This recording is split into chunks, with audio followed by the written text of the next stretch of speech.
ദൈവനാമം സദൃശവാക്യങ്ങൾ 3-5-6 വായിക്കാൻ ആഗ്രഹിക്കുന്നു.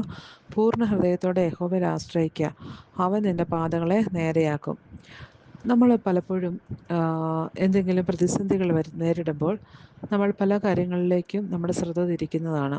എങ്കിൽ അപ്പോഴൊക്കെയും നമ്മൾ ദൈവസന്നിധിയിൽ മുട്ടുമടക്കുവാൻ തയ്യാറാകുന്നുണ്ടോ?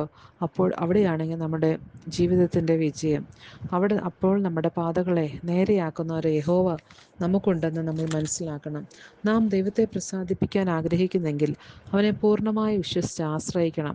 നമ്മുടെ ശരണം യഹോവയായിരിക്കണം.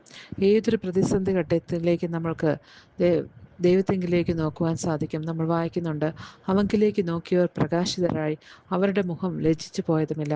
ദൈവത്തിൻ്റെ മുഖത്തേക്ക് നമ്മൾ നോക്കുകയാണെങ്കിൽ നമ്മൾക്ക് ഒരു രീതിയിലും ലജ്ജിക്കേണ്ടതായിട്ട് വരികയില്ല. നമ്മുടെ വിശ്വാസം അർപ്പിക്കുന്നതിന് അവൻ തികച്ചും യോഗ്യനത്രേ. എന്തെന്നാൽ അവൻ വാക്കു പാലിക്കുന്ന കർത്താവാണ്. അവൻ ഒരിക്കലും തെറ്റുപറ്റുകയില്ല. എങ്കിലും അനേകം വിശ്വാസികളും തങ്ങളെ തന്നെ മുഴുവനായി അവൻ്റെ കരങ്ങളിലേക്ക് ഏൽപ്പിച്ചു കൊടുക്കുവാൻ മടിക്കുന്നു. പല പ്രതിസന്ധി ഘട്ടങ്ങളിലും നമ്മൾ എന്ത് ചെയ്യണമെന്ന് കർത്താവിനെ ആശ്രയിക്കാതെ വേറെ പലതിലും ആശ്രയിച്ചാണ് നമ്മൾ ജീവിക്കുന്നത്. നാം അവനോട് ഏറ്റവും അടുത്ത് ജീവിക്കുകയും നമ്മെ നിയന്ത്രിക്കാനുള്ള സർവ്വ അവകാശവും നമ്മൾ ദൈവത്തിന് കൊടുക്കണം. അപ്പോൾ നമ്മൾക്ക് ദൈവം പല കാര്യങ്ങളും വെളിപ്പെടുത്തി തരും. നേരെയുള്ള പാത നമുക്ക് കാണിച്ചു തരും. ദൈവഹിതം എന്താണെന്ന് നമുക്ക് വെളിപ്പെടുത്തി തരും. നമ്മൾ കർത്താവിന് പൂർണ്ണമായിട്ട് നമ്മളെ തന്നെ സമർപ്പിക്കണം. അതാണ് നാം ചെയ്യേണ്ടത്. നമ്മൾ പ്രാർത്ഥിക്കണം, ദൈവഹിതം അവിടുന്ന് വെളിപ്പെടുത്തി തരുവാൻ വേണ്ടി. ഏതൊരു പ്രതിസന്ധി ഘട്ടങ്ങളും ലഘൂകരിക്കാൻ നമ്മുടെ കർത്താവിന് മാത്രമേ സാധിക്കുകയുള്ളൂ.